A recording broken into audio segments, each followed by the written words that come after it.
Ito na yung part 2 ng ating Anli Buko. At lilipat naman kami ng pwesto kasi daw yung mas bunga nung kabilang nyog o buko ay mas matamis. Kaya puntahan natin. Akit muna tayo dun sa kabila. Kalapit lang naman siya pero medyo paakyat. May nakita na naman ako na tanim na pinya ng biyanan ko dito sa kanyang taniman. Dito rin sa bundok, sa taas. Meron din siyang taniman ng mga pinya doon sa likod bahay niya. At na doon, kumpleto na lahat at di ka naakyat dito sa bundok. Same lang din dito sa taniman niya dito sa taas. At ito na, at sa sobrang dami ng buko, sandali lang nakapuno na agad kami. At mag-uuwi ako ng buo na 2. Para mahawakan natin.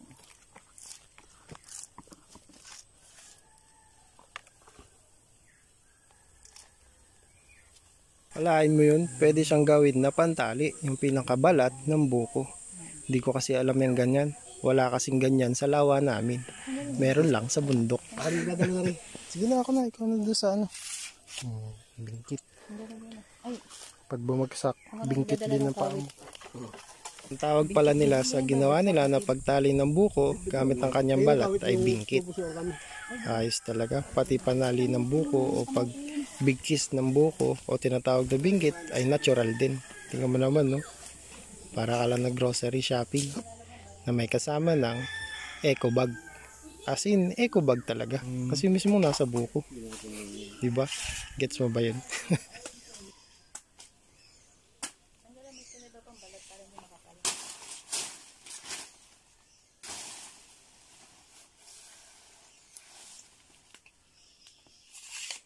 Ba't mo ginanon? Dagta? Hindi rin makagtanggal ang dagta sa itak.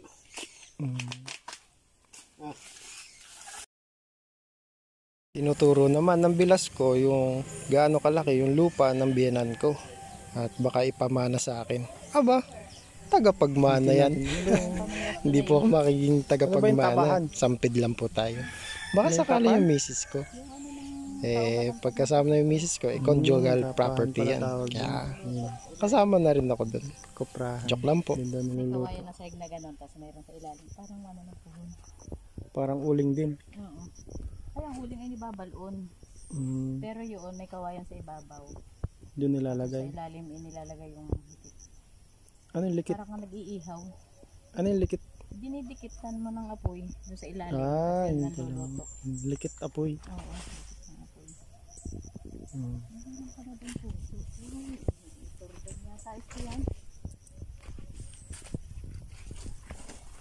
Tapahan.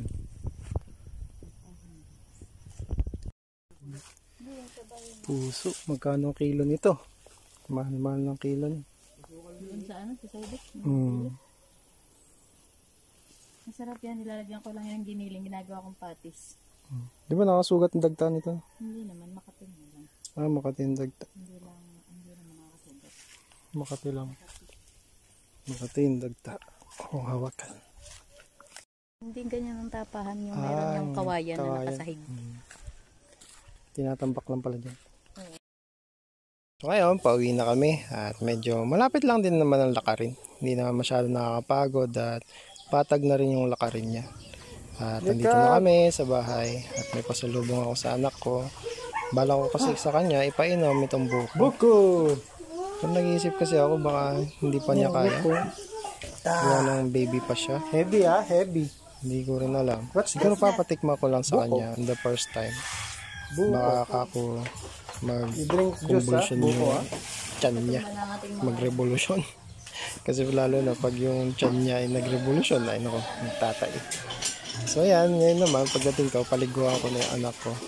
Siyempre, yung tubig din dito, natural din. Walang halong chemical. Joke lang. Di bomba lang ang tubig dito.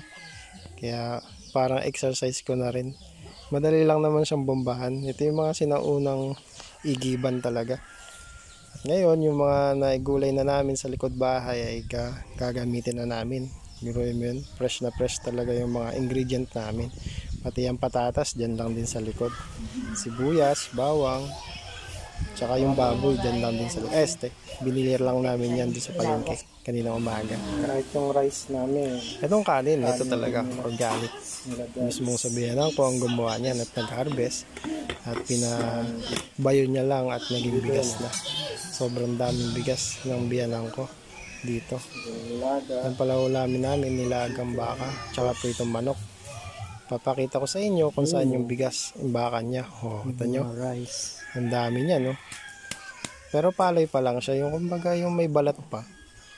Pagka pinabayo mo na yan, yung 2 sako na ipapabayo mo, magiging 1 sakong bigas. At ito yung likod bahay ng biyanan ko. Talagang ang dalim tanim. Ganun din yung gusto kong bahay, yung may taniman sa likod. Yung kumbaga, meron sili, bawang, luya, mga simpleng ingredient lang na hindi mo na kailangan pang bilhin sa market at mas makakatipid ka. Petchay nga meron din sila, tapos sitaw tsaka talong. Iroy mo yun, ang laking bagay, hindi mo na kailangan bumili sa palengke, na lalo na sa palengke ay mo ang mahal-mahal. Tapos dito pinipitas lang namin. Pati itong manok, native yan. Prito lang natin yan, sarap yan. So ayan, binungkos nung kapatid ng misis ko yung sitaw. Masarap daw kasi pag ang tawag dyan sa tawag nila, basta nakatali. So titikman natin tong manok. Fresh manok din to. Dito rin tinatay ang fresh manok. So ito yung luya, kinuha lang din dyan sa likod bahay. Biruin mo yun, ang mahal-mahal kaya ng luya. Tapos meron din kami manok. Oh yeah. Alam nyo na yan. Paano manok? Alam nyo na kung saan mga gagamitin yan. Para sa pulutan yan, syempre. Yun o, tingnan mo. Pati sa gilid ng bahay. At meron ditong kakao. Ito daw yung ginagawang tableya. Kung sisip-sipin mo hanggat makuha mo yung buto. Tsaka naman gagawing tableya ng mama mo.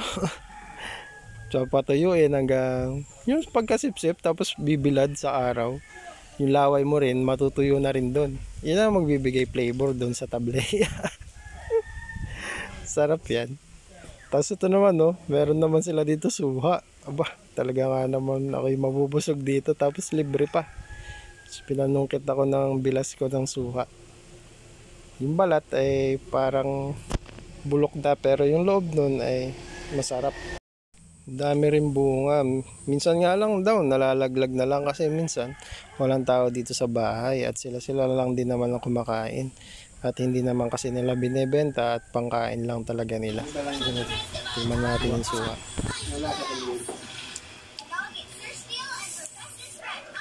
Ayos lang. Ayos lang? Sarap. Sarap siya.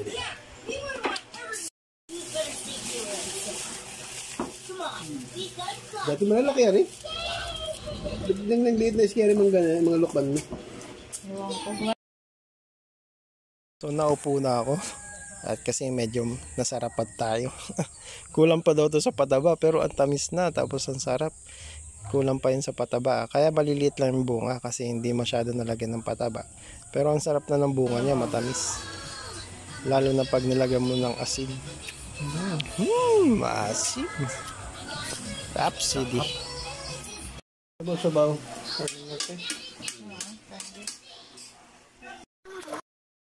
Malapit na maluto yung nilaga natin. Sarap niya, no? Biro mo yung petchay, lahat ng ingredient dyan ay fresh na fresh. Nilagay na lang natin yung niyakap na sitaw. Hindi lang yung baboy. Hindi ko lang alam kung fresh yung baboy na binila namin palengke. Pero at least fresh yung mga gulay natin. Tapos may inihaw din tayo na isda. Sabi ang camera ko, ang gulo. Hindi makita. Ayun. Inihaw na isda natin. Halata naman, di ba? Hugis na isda.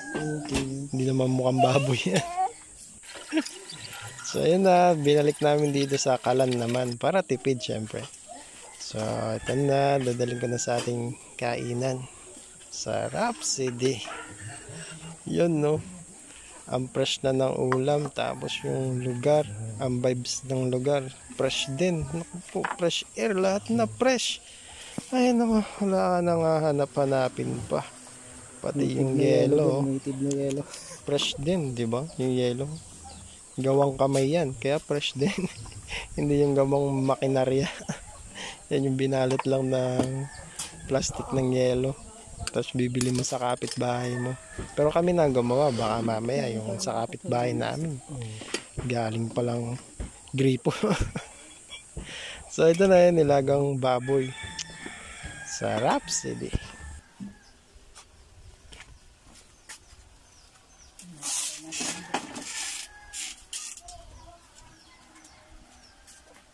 Inay, kaya na po kayo.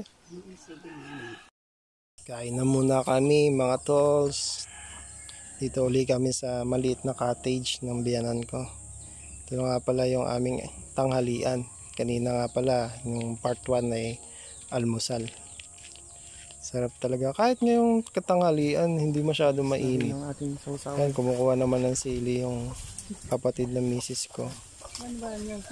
So sa Linang, dito sa Linang ang tawag nila sa bukid nila eh. Dito sa Manggalayan at Timonan, Quezon. Para hindi ano. Yung hangin dito hindi masyado mainit. Talagang presko. At ito kumuha rin ng kalamansi yung kapatid ng misis ko. At ginamit ko rin dito lang din sa bakuran. Iba talaga yung hangin dito sa probinsya nila. Malamig. Hindi katulad dun sa Timonan mismo sa bayan. Sobrang init tapos malagkit. Tapos alam nyo ba, pag gabi natutulog kami, sobrang lamig din. Akala mo yung may natural na aircon.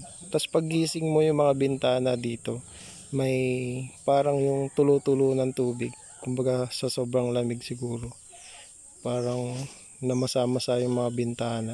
Kaya ang lamig, kahit yung electric fan lang gamit namin, ang lamig. Kukumot niya ako. Siguro dahil ka sa dami ng puno dito, yun ang nagpapalamig.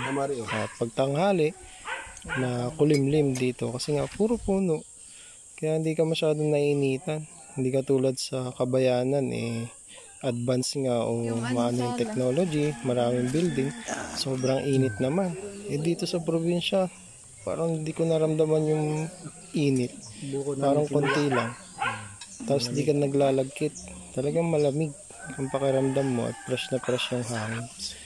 Kaya sana wag na lang masyadong putulin ng mga puno. Kaya natapos na kami kumain, pumunta naman kami ng bayan dito sa palengke. Bumili kami ng alimango. Sige. Yan naman ang uulamin namin kinabukasan. Kulang na yung aming supply. Kaya namalengke muna kami. At kumuha rin kami ng baboy pang barbecue bukas. Napakalaking bagay talaga ng mga puno sa ating lugar. Nagbibigay ng presko at nagbibigay ng masisilungan tuwing mainit. Nagbibigay pa ng preskong hangin at sa gabi ay nagbibigay na parang natural na aircon. Kaya sana naman ay alagaan natin ang ating kalikasan at huwag na natin pabayaan.